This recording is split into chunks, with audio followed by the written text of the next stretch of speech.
हरि ओम हरि ओम हरि ओम। मन्नाथ श्री जगन्नाथ मद्गुरु श्री जगद्गुरु मदात्मा सर्वभूतात्मा तस्मै श्री गुरवे नमः। वक्रतुंड महाकाय सूर्यकोटि समप्रभ निर्विघ्न कुरु मे देव सर्वकार्येषु सर्वदा। आशासुरासि भवदङ्गवल्ली भासै वदासि कृतदुग्धसिन्धुं मन्दे स्मिते निन्दितचारदेन्दुं वन्दे रविन्दासनसुन्दरी त्वाम्।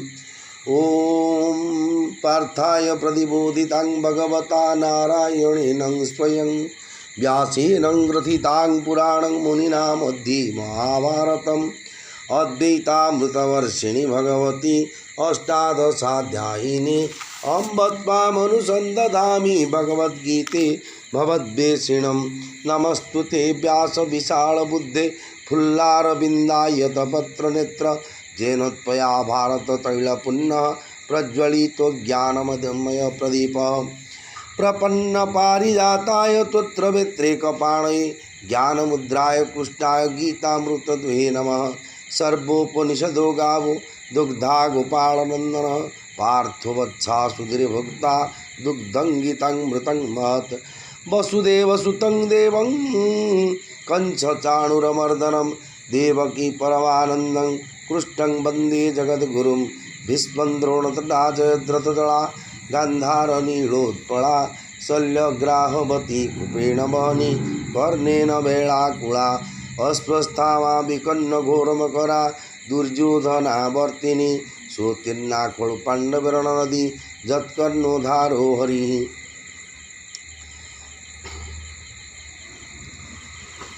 पाराशर्यवचः सरोजममलङ्गितार्थगन्धोत्कटं नानाख्यानकं केसरं हरिकथा सम्बोधनाबोधितं। लोके सज्जन षट्पदैरपेपीयमानं मुदा भूयात् भारतपङ्कजं कलिमलं प्रध्वंसिनः श्रियसे। मूकं करोति वाचालं पङ्गुं लङ्घयते गिरिं यत्कृपातमहं वन्दे परमानन्दमाधवं। शान्ताकारं भुजगशयनं पद्मनाभं सुरेशं विश्वाधारं गगनसदृशं मेघवर्णं शुभंगं लक्ष्मीकान्तं कमलनयनं योगिर्विद्यानगम्यं वन्दे विष्णुं भवभयहरं सर्वलोकैकनाथं। यं ब्रह्मा वरुणेन्द्ररुद्रमरुतः स्तुन्वन्ति दिव्यैस्तवैः ऋग्वेदैः साङ्गपदक्रमोपनिषदैः ऋगायन्ति जं सामगाः। ध्यानावस्थिततद्गतेन मनसा पश्यन्ति चं योगिनः यस्यान्तनविदो सुरासुरगणाः देवाय तस्मै नमः। व्यासाय विष्णुरूपाय व्यासरूपाय विष्णवे नमो ब्रह्मविदये वासिष्ठाय नमो नमः। चतुर्भुज जगन्नाथ कंठशोभितकौस्तुभ पद्मनाभवेदगर्भश्चन्द्रसूर्यो विलोचनः। शरणागत जगन्नाथ लोकनाथ नीलाद्रीशो परोहरि दीनबन्धुर्दया सिन्धु कृपाळोर्जनरक्षक। शरणागत दिनार्थ परित्राणपरायणे सर्वस्यार्ति हरि देवी नारायणी नमस्तुते। सर्वमंगलमंगल्ये शिवे सर्वार्थसाधिके शरण्ये त्र्यंबके गौरी नारायणी नमस्तुते। सर्वेशे सर्वस्वरूपे सर्वशक्ति समन्विते भयभ्यस्त्रायिनो देवी दुर्गे देवी नमस्तुते। जगदानंदकंदाय प्रणतार्ति हराय च नीलाचल निवासाय जगन्नाथाय ते नमः। माँ महतेश्वरी श्री चरण में अनंत कोटि प्रणाम। श्री जगन्नाथ धाम की जो पुरुषोत्तम धाम श्री क्षेत्र धाम पूरी बोलते हैं, ये धाम में जगन्नाथ जी ने चतुर्धा मूर्ति के रूप से जो प्रकट रूप से वर्तमान विद्यमान है, ये जो चैतन्य रूप चिदानंदमय रूप को विलुप्त करके वो प्रकट रूप में अभी प्रकट रूप में जगन्नाथ और बड़ा ठाकुर भगवान, माँ सुभद्रा एवं प्रभु सुदर्शन, ये चारों मूर्ति प्रकट रूप से अवस्थित है। जो उसके जो पावन क्षेत्र है, जो भी यहाँ पर आते हैं इस धाम को आने, तो जो उड़िया के गीत में प्रफुल्लकर जी लिखे भजन में लिखे थे, श्री क्षेत्र रे पाद देऊ देऊ पुण्य गंठी लिहेला मो भारी रे धन कोठी थोइबी ताकू कोठी थोइबी ताकू। ये गोटे कोठी थोइबी बोली गोटे कमेंट गीत, ये जो ये इसी तरफ जो शब्द है, इसको जो रंग अर्थ से रंग मीनिंग से जो यूज कर किया है पब्लिक लोग ने, इसलिए ये भजन जी जो ये पावन क्षेत्र है, जगन्नाथ की धाम को क्षेत्र से आप पैर रखने से ही आपको जन्म जन्मांतर का पाप नष्ट हो जाता है। इसलिए भगवान की धाम से आप सभी जड़ और चेतन श्री रामचरित्र मानस के अनुसार जड़ चेतन जगजीव जत सकल राममय जानी बंधु सबके पद कमल सदा जुरी जुग पानी श्यावर रामचंद्र जय शरणम सिय राममय सब जग जानी करऊँ प्रणाम जुरी जुग पानी। ही बड़ा ठाकुर भगवान, ही जगतरनाथ जगन्नाथ, ही माँ सुभद्रा, ही सुदर्शन भगवान, माँ विमलादि जो 33 कोटि देवता जो देव देवी यहाँ पर अवस्थित है, जो सेवा करते हैं जगन्नाथ जी को बड़ा सेवा करते हैं, वो सभी देवो देवी सभी संतों सभी ब्राह्मण और सभी गुरुजन लघुजन सभी को हमारा विनम्र प्रणाम है।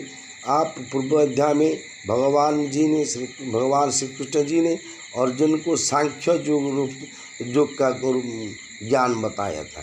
सांख्य योग क्या न, नॉलेज ऑफ स्पिरिचुअल, आत्मा की संबंध में जो बात किया जाता है उसको बोलते हैं सांख्य योग। उस नॉलेज से भगवत प्राप्ति होना, एक दो से भगवत प्राप्ति होने का दो रास्ता है, एक नॉलेज और एक कर्म। तृतीय अध्याय है कर्म योग, द्वितीय अध्याय सांख्य योग व ज्ञान योग।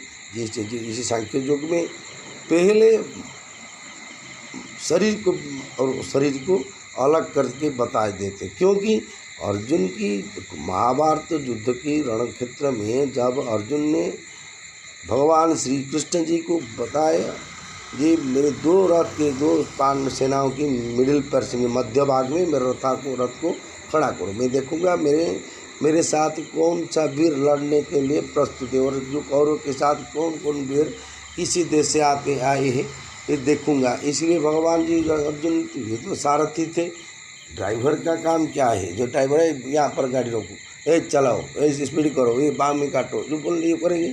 इसी तरफ तो ये ड्राइवर थे भगवान। देखिए भगवान एक भक्त के लिए कोई किस भी काम नहीं कर सकते, जो सब कर सकते हैं। इसलिए इतना बड़ा प्रेस्टेज पर्सन के संसार में किसी को नहीं करते सम्मान, कोई कामिनी कांचन कीर्ति किसी को नहीं चाहिए। सब खोजते, सबको बोलते हैं मुझे प्राइम मिनिस्टर होगा, ये बोलते हैं मैं चीफ मिनिस्टर, क्यों जी मैं सरपंच होगा, क्यों जी मैं रेगुलर, कि कौन सा बोलता है मैंने रेगुलर सर्विस मिलेगा मुझे। ये जो कामिनी और कीर्ति कांचन, इसी में अर्जुन की मन में तो इस लोभ नहीं थे, लेकिन जो जन्मांतर के पीढ़ी के पीढ़ी जो मानव सभ्यता चल रहेगा, सिलसिला जो रहेगा, इस मानव सभ्यता को उद्धार करने के लिए भगवान जी ने अर्जुन को गीता की उपदेश दिए थे। क्योंकि अर्जुन देखे जो अपना भाई बंधु ताओ तासाला बंधु बांधव अपने स्वजन के साथ युद्ध करके उसको वध करना पड़ेगा। जब वो भी सोचते हैं कि इस युद्ध होने से क्या परिणाम क्या होगा, इस लेकिन क्षत्रिय के लिए इसके परिणाम का कोई जो फ्यूचर टेंस का कौन सी आवश्यकता नहीं सोचने के लिए, क्यों ये कर्तव्य क्या जो भी होगा। युद्ध हो तो दो की पक्ष में जब युद्ध होगा, वह कली होगा, झगड़ा होगा, एक ही पार्टी तो जीतेगा, खेल चाहे युद्ध चाहे, कौन सा जीतेगा कौन सा हारेगा पहले तो मालूम। पिच रिपोर्टर बोलते हैं इतना रन हो जाएगा कि क्रिकेट में वो अंदाज से बोल देते हैं, होते कि वो उसके बैग के काट देंगे, कुछ नहीं। इसी तरफ भगवान ने सही बात अर्जुन को बता दिया, जो तुम्हारा कर्तव्य ये जो भिक्षावृत्ति करने का नहीं, आपकी कर्तव्य सुरक्षा प्रजा, अपने शरीर में क्षत सहने के साथ प्रजा को सुरक्षा देना आपका कर्तव्य है। इसीलिए तुमको इस रण क्षेत्र में युद्ध करना पड़ेगा। और जो बोलते, जो आप अर्जुन को बोले, जो तुम बोलते हैं मर जाएंगे, कौन मर जाएगा? जी भगवान जी ने आत्म संबंध में अर्जुन को बताते,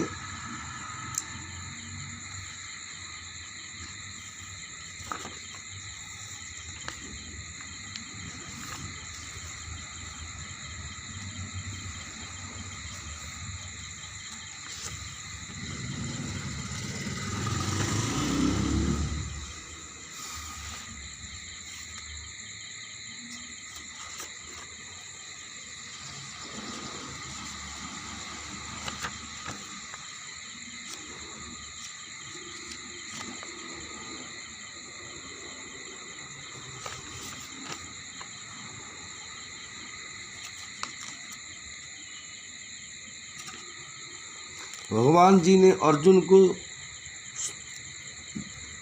योग के स्थित होकर कर्म करने के लिए बताते हैं। क्यों? योगस्थ कुरु कर्माणि संगं त्यक्त्वा धनंजय सिद्धा सिद्धो समो भूत्वा समत्वं योग उच्यते। हे धनंजय, भगवान ने बोले, हे धनंजय, तुम आसक्ति का त्याग करके सिद्धि असिद्ध में सम होकर योग में स्थित हुआ कर्म को कर, क्योंकि समत्व ही योग समत्व ही योग कहा जाता है। एक वस्तु या व्यक्ति में राग होना तो दूसरी वस्तु या व्यक्ति में द्वेष होना स्वाभाविक है। राग द्वेष के रहते हुए कर्म की सिद्धि असिद्धि में समता का आना संभव है। राग द्वेष न रहने पर जो समता आती है, उस समताओं में स्थित रहकर कर्तव्य कर्म को करना चाहिए। समता की योग कहा जाता है। कर्म तो कर्ण सापेक्ष होते हैं, पर योग कर्ण निरपेक्ष होते हैं। इस समता रूपी योग में स्थिर साधक कभी विचलित योग भ्रष्ट नहीं होता।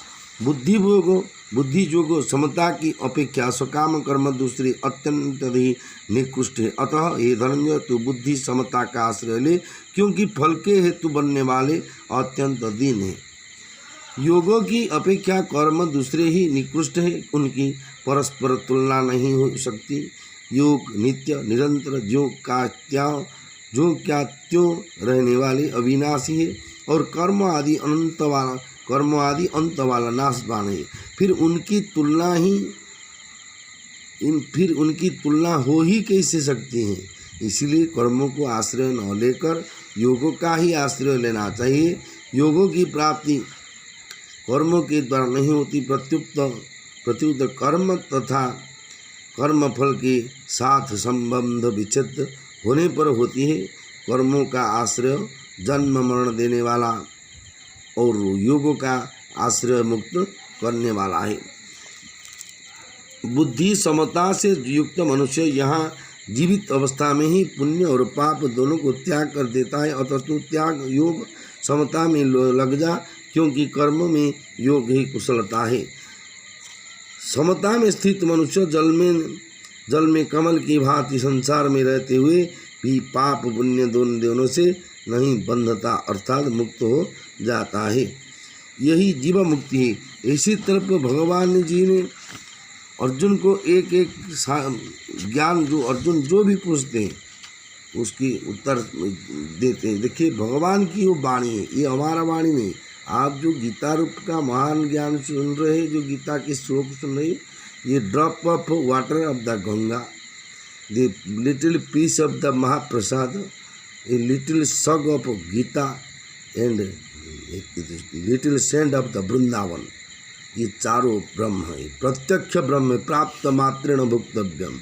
ये राम नाम, कृष्ण नाम, भगवान के नाम इसी तरह मूल्यवान है।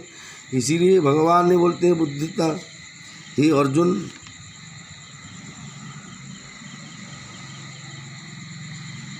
समता युक्ति बुद्धिमान साधक कर्मजन्य फल का अर्थ संसार मात्र का त्याग करके जन्म रूप बंधन से मुक्त होकर निर्विकार पद को प्राप्त हो जाता है।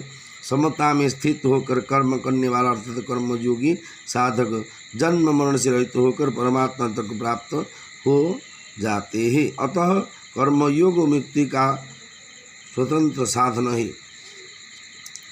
यदाति मोहकलीलं बुद्धिर्व्यतितरिष्यति तदागन्तं च निर्वेदं श्रोतव्य च श्रुतस्य च।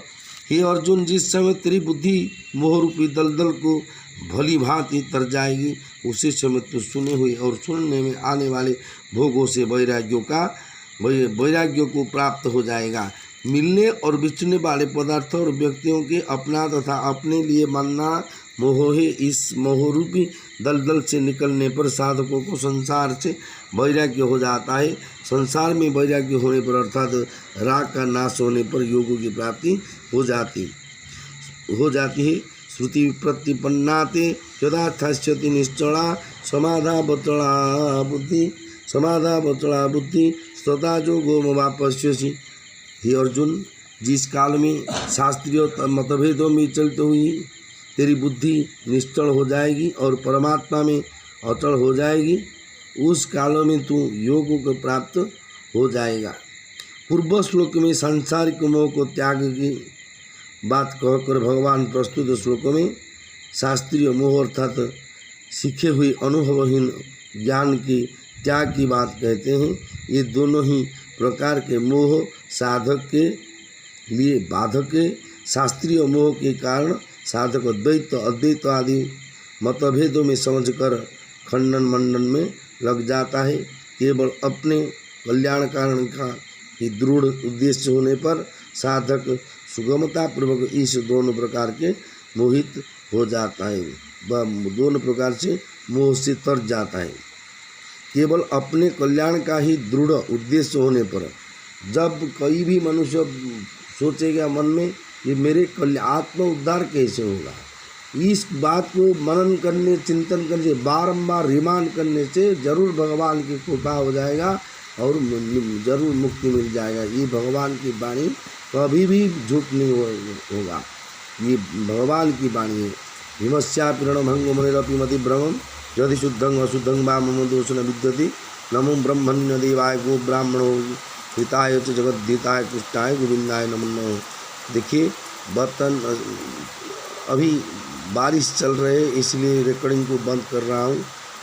काल को दूसरी अध्याय की जो अवशिष्ट अंश आपको सुनेंगे।